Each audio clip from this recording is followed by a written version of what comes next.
360।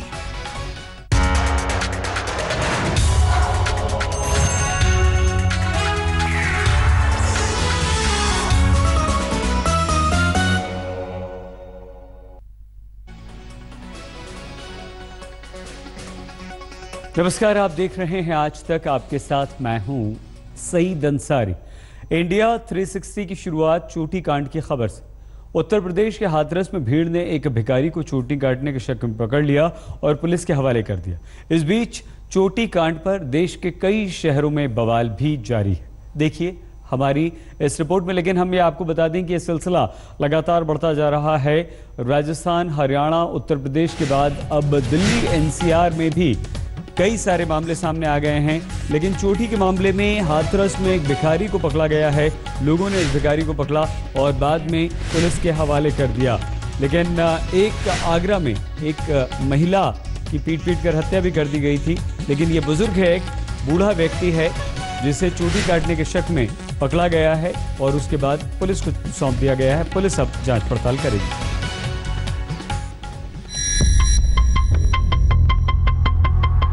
दिल्ली के रोहिणी में रहने वाली फूलवती कथित चोटी कटवा का ताजा शिकार है। चोटी कटने से पहले इसके साथ क्या हुआ, खुद फूलवती की जुबानी सुन लीजिए। एकदम अजीब सी आदमी जैसा देखा, काला सा।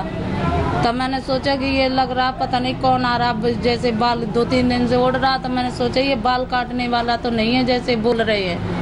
तो मैं एकदम सोची भाग के जाऊं, गेट बंद कर लूं। जैसे ही भागने का करी, एकदम से ऐसे लगा जैसे मेरे कोई ऊपर चपट गया हो, फिर मैं गिर गई हूँ। जिन इलाकों में चोटी कटने की घटना हुई है वहां इसका खौफ साफ दिख रहा है। दिल्ली के नांगल राया इलाके में कल रात महिलाएं सुबह तक जागती पाई गई। यहाँ एक महिला और उसकी 3 बेटियों की चोटी कटी थी।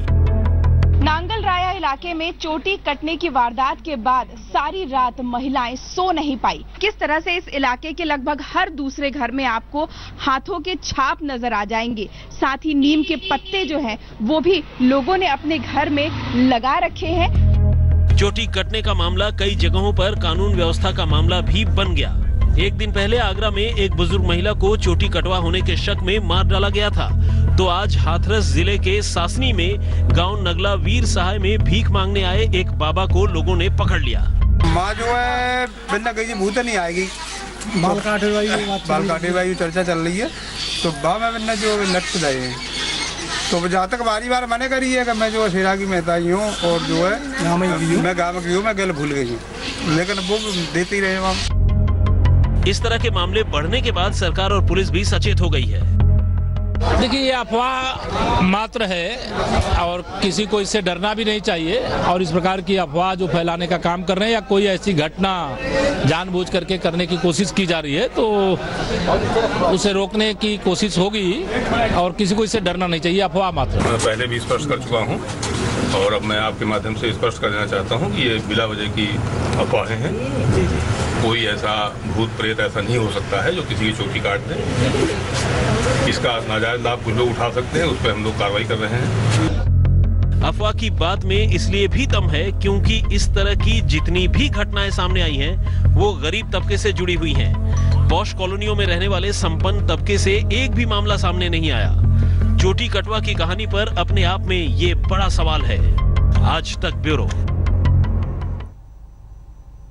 काफी दिनों से राहुल गांधी खबरों से दूर थे। आज न सिर्फ राहुल सुर्खियों में आए बल्कि गुजरात से दिल्ली तक की राजनीति को भी उन्होंने गरमा दिया। दरअसल राहुल बाढ़ पीड़ितों से मिलने बनासकांठा पहुंचे थे गुजरात में, जहां किसी ने उनकी गाड़ी पर पत्थर फेंक दिया और इसके बाद बवाल हो गया। कांग्रेस ने आरोप लगाया कि बीजेपी ने यह हमला करवाया है। हालांकि राहुल को काले झंडे भी दिखाए गए। बीजेपी का यह कहना है कि लोग गुस्से में थे और गुस्से में इसलिए क्योंकि कांग्रेस के तमाम विधायक एक रिसोर्ट में छुट्टियां मना रहे हैं। तो राहुल गांधी की कार पर हमले की जांच करेगी अब एसपीजी। ये इस वक्त का अपडेट है। इस वक्त ये खबर आ रही है गुजरात पुलिस के ऑफिसर्स से भी पूछताछ होगी क्योंकि गुजरात पुलिस की भी जिम्मेदारी वहां पर थी राहुल गांधी की सुरक्षा की। एसपीजी प्रोटेक्टी हैं राहुल गांधी। एसपीजी की सुरक्षा तो वहां पर थी ही, लेकिन अब यह खबर आई है कि राहुल गांधी पर जो हमला हुआ है, कार पर जो पत्थर फेंका है, उसकी जांच एसपीजी के द्वारा की जाएगी। सुधीर हमारे साथ हमारे संवाददाता जुड़ चुके हैं। सुधीर, क्या खबर है, किस तरह से एसपीजी जांच करेगी, क्या गुजरात पुलिस सवालों के घेरे में है? नहीं, गुजरात पुलिस कोई सवालों के घेरे में नहीं है अभी तक। लेकिन अभी तक जो हम लोगों को हमारे सूत्रों जो कह रहे हैं कि क्योंकि ये एसपीजी प्रोटेक्टी है और इस पत्थरबाजी हुई है। तो सुधीर, पुलिस ऑफिसर से क्या बात होगी? जी, अगर मेरी आवाज आप तक पहुंच रही है, पुलिस अफसर से बात होने के पहले ही एक प्रोटोकॉल होती है, एक ब्लू बुक होती है, जिसके तहत सारे सिक्योरिटी की जो तमाम इंतजाम होती है वो उस हिसाब से होती है। पहले बात तो ये है एसपीजी का जो होता है कि उनका प्रोसेसेस में कहीं गलती तो नहीं थी, ये एक देखा जाएगा। इंटरनल एक होती है, ये सिर्फ। और देखिए पूरी रिपोर्ट।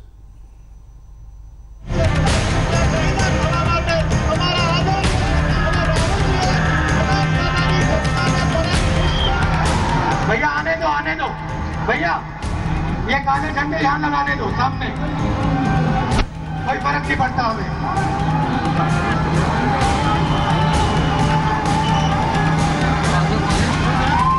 कोई फर्क नहीं पड़ता, घबराए हुए हैं ये लोग, हमें कोई फर्क नहीं पड़ता है, कोई फर्क नहीं पड़ता। ऐसी तस्वीरों की उम्मीद तो राहुल गांधी को कतई नहीं रही होगी।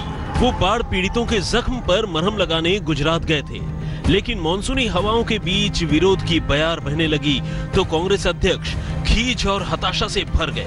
अपने संक्षिप्त संबोधन में उन्होंने खुद को गुजरात का शुभचिंतक बताया और साथ ही सत्ता हाथ में न होने की मजबूरी भी बताई।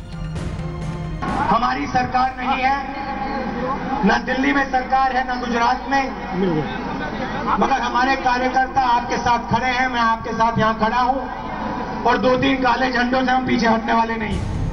गुजरात में साल के अंत में चुनाव होना है और आज इस दौरे में राहुल गांधी को आने वाली चुनौतियों का ट्रेलर दिख गया होगा। बनासकांठा में राहुल गांधी को काले झंडे दिखाए गए और उनकी कार के शीशों को पत्थरों से चकनाचूर कर दिया गया। यानी कि गुजरात की चुनावी जमीन कितनी सख्त साबित होने वाली है, इसका एहसास राहुल गांधी को हो गया। यहाँ पे राहुल गांधी बैठे हुए थे उस वक्त, हालांकि जो पत्थर आया वो इसी साइड से पत्थर आया था, लेकिन गाड़ी स्पीड में होने की वजह से जो पत्थर था वो पीछे के कांच पे लगा। हालांकि वो सीधा हमला राहुल गांधी पे करना चाहते थे। राहुल गांधी बाढ़ पीड़ित राज्यों के दौरे पर हैं। असम, राजस्थान के बाद राहुल गांधी गुजरात गए थे, लेकिन सवाल है कब?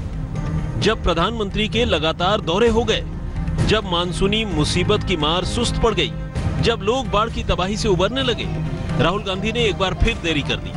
वो भी तब जब उनकी पार्टी के तमाम विधायक तोड़फोड़ के खतरे की वजह से गुजरात से बाहर कर्नाटक में कैद थे। लेकिन सवाल ये भी है कि राहुल गांधी पर पत्थर फेंकने वाले किस किस्म की राजनीति कर रहे हैं। जब कोई राजनीतिक पार्टी का, प्रतिद्वंदी पार्टी का हो, अगर वहां जाने की जरूरत करता है तो इस देश की संस्कृति और संस्कार ये नहीं है कि हम उस पे सीमेंट ब्रिक्स के साथ आक्रमण करें।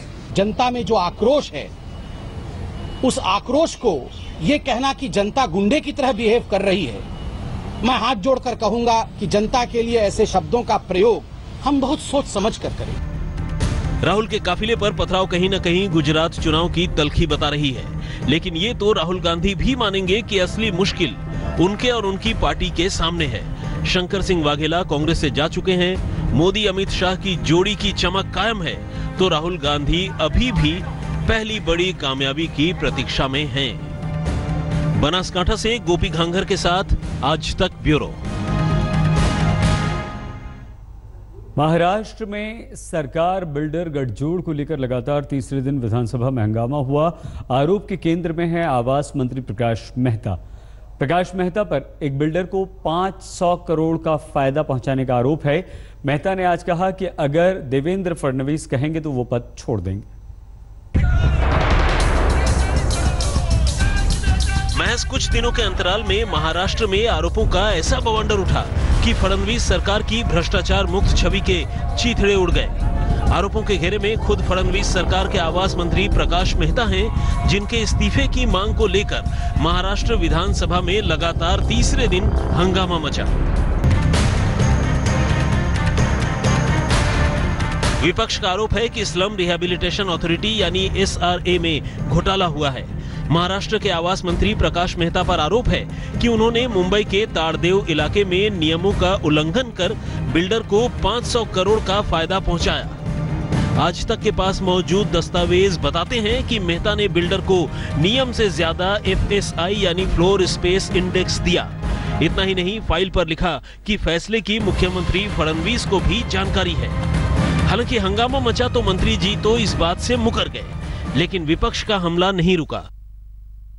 कि हमारी सिर्फ मांग है कि जांच होते समय जिस मंत्री की आप जांच करा रहे, इस सरकार के कार्यकाल में दूसरी बार मंत्री की जांच हुई है। एक खड़से साहब की हुई थी, उनको तुरंत मंत्री पद से हटाया था। हम वही मांग कर रहे हैं कि वही न्याय प्रकाश मेहता के बारे में रहे, उनको भी मंत्री पद से हटाना आवश्यक है, ये तो निष्पक्ष जांच नहीं हो सकती। शाम मोपलवार का ऑडियो टेप सामने आया। मुंबई नागपुर एक्सप्रेसवे का काम देख रहे मोपलवार पर एक प्रॉपर्टी डीलर से पैसा मांगने का आरोप लगा है। त्याला मंत्रालयात काही द्यावे लागतील त्याने आपल्याकडे त्याला कोट करा 1 कोटी रुपये। अच्छा, त्याला तिथे या आपण दिलेल्या जमिनीमुळे त्याला 1000 स्क्वेअर फूटचे 50 फ्लॅट विकायला मिळतील। ओके। बहरहाल सीएम ने मोपलवार का मामला तो जांच के लिए भेज दिया, लेकिन मेहता पर कार्रवाई करने से इनकार कर दिया है। सवाल उठता है कि विपक्ष के तीखे हमले से मंत्री का कब तक बचाव कर पाएंगे फडणवीस। कमलेश सुतार, मुंबई, आज तक। बीएमसी के एक अधिकारी की आज हॉकर्स ने पिटाई कर दी। ऐसा बताया जाता है कि अंधेरी ईस्ट में अधिकारी हॉकर्स को हटाने गए थे और इसी बात पर हॉकर्स ने बीएमसी के लोगों को पीट दिया।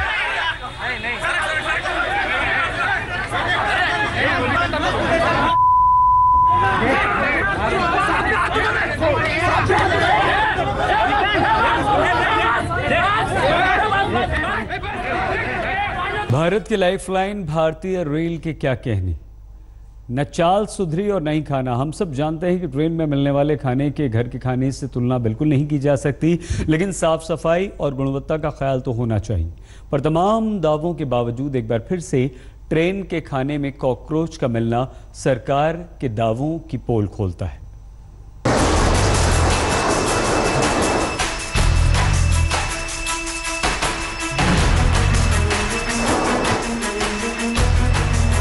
अंडा बिरयानी का निवाला अगर मलय ठाकुर के हलक से नीचे उतर गया होता तो जाने क्या होता।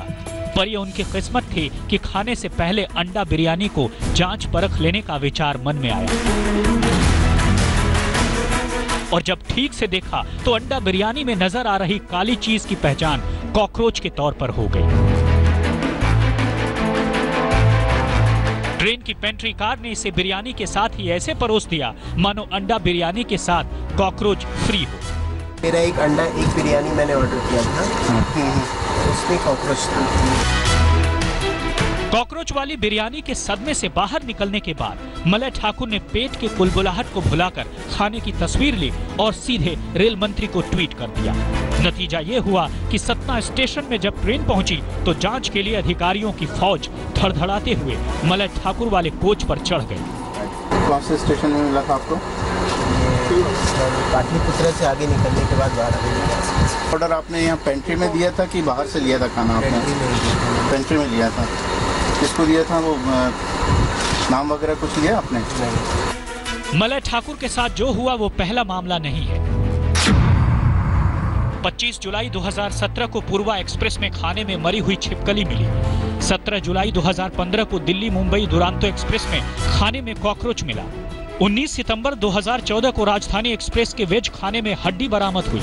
23 जुलाई 2014 कोलकाता एक्सप्रेस में खाने में कॉकरोच मिला। इसी दिन 23 जुलाई 2014 को गोवा एक्सप्रेस में परोसे गए सूप में कॉकरोच मिला। एक तो पहले ही रेलवे डायनेमिक चार्ज के नाम पर यात्रियों से भारी वसूली कर रहा है, वहीं दूसरी तरफ उसकी सुविधाओं में क्रांतिकारी परिवर्तन नहीं आया। हाल ये है कि यात्री ज्यादा पैसा देकर भी कम सुविधा के साथ यात्रा करने को मजबूर हैं। जबलपुर में योगी तारा के साथ आज तक ब्यूरो। खबर लखनऊ से है। लखनऊ में आज मुख्यमंत्री योगी आदित्यनाथ ने सड़क पर झाड़ू लगाई। सफाई अभियान में उनका साथ दे रहे थे फिल्म अभिनेता अक्षय कुमार और अभिनेत्री भूमि पेडनेकर। अक्षय की फिल्म टॉयलेट एक प्रेम कथा जल्द रिलीज होने वाली है। उससे ठीक पहले अक्षय को उत्तर प्रदेश में सफाई का ब्रांड एम्बेसडर बना दिया गया है। कैमरों के चमचमाते फ्लैश, मीडिया का भारी जमावड़ा, ऐसा लगा जैसे स्वच्छता अभियान का सरकारी सेट तैयार हो। मुख्य किरदार में यूपी के मुख्यमंत्री योगी आदित्यनाथ, साथ में बॉलीवुड के खिलाड़ी अक्षय कुमार और हाल में फिल्मी दुनिया में नाम कमाने वाली फिल्म की हीरोइन भूमि पेडनेकर। स्वच्छता अभियान को प्रेरित करने वाले अक्षय कुमार की फिल्म टॉयलेट एक प्रेम कथा पर्दे पर उतरने वाली है। इससे ठीक पहले अक्षय ने स्वच्छता मिशन से जुड़ने और उसे सफल बनाने का बीड़ा उठा लिया। हाथ में झाड़ू थामने से पहले अक्षय और भूमि ने शपथ ली। शपथ दिलाने वाले खुद मुख्यमंत्री योगी आदित्यनाथ थे। मैं गंदगी करूंगा, मैं गंदगी करूंगा, मैं किसी और को करने दूंगा, मैं किसी और को करने दूंगा। खुले में शौच के खिलाफ योगी सरकार ने अक्षय कुमार को ब्रांड एम्बेसडर के तौर पर नियुक्त किया है। क्योंकि मैं नहीं चाहता कि मैं कोई डॉक्यूमेंट्री बनाऊं और लोगों को मतलब ये कहूं कि प्रीचिंग करूं कि ये जी आपने भारत को स्वच्छ बनाना है। मैं चाहता हूं कि लोग अपने आप ये महसूस करें। फिल्म टॉयलेट एक प्रेम कथा के पर्दे पर उतरने के बाद मुख्यमंत्री और उनकी पूरी कैबिनेट फिल्म देखने जाएगी। भारत सरकार के स्वच्छ भारत अभियान को एक नई गति देने के लिए टॉयलेट एक प्रेम कथा इस पर आधारित इतना रोचक स्पंदन पैदा करने वाला है, समाज की गति को आगे बढ़ाने वाला है। योगी सरकार ने अक्षय कुमार को अपना सफाई का ब्रांड एम्बेसडर बना दिया है और अब अक्षय कुमार गांव-गांव में खुले में शौच के खिलाफ अभियान चलाएंगे। नीरज कुमार के साथ कुमार अभिषेक, लखनऊ आज तक। आर्म्स एक्ट केस में फंसे सलमान खान जोधपुर अदालत में पेश हुए। सलमान अपना बेल बॉन्ड भरने जोधपुर अदालत में आए थे। 5 मिनट में बॉन्ड भर के वापस लौट गए। दरअसल अवैध ढंग से हथियार रखने और उनसे शिकार करने के मामले में ट्रायल कोर्ट ने सलमान को बरी कर दिया था, लेकिन राज्य सरकार ने फैसले को सेशन कोर्ट में चुनौती दी है।